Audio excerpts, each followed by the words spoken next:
everyone, welcome back to another YouTube video, and in this video I'll be showing you guys how to fix the TradingView login not working on iPhone. If you can't log into your TradingView account or the page won't load, don't worry, here is a quick step-by-step fix. First, check your internet connection. Try switching between Wi-Fi and mobile data to make sure the issue isn't your network. A weak or unstable network connection is the most common cause of login failures. Next, what you're gonna do is force the close and reopen TradingView app. Swipe up from the bottom of your screen, find TradingView and swipe it away completely. Reopen the app to refresh the session and try logging in again.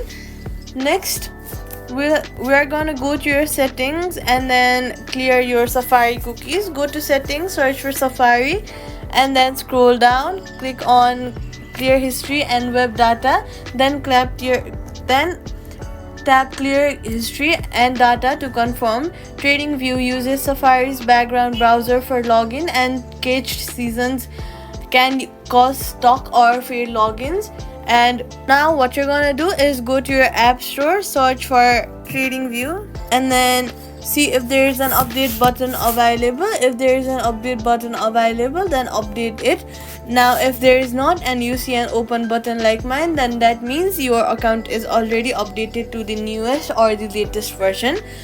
If that does not work, then press and hold the power plus volume button and slide to power off. Wait for 10 seconds, then power it back on. This clears background process that may interfere with the Apple logins. Now at the last, if email login isn't working, try signing in with Apple ID instead, or Google, depending on what you use to register. Sometimes a single method glitches while others work. And that's it. Subscribe for more quick and easy app fixes like this.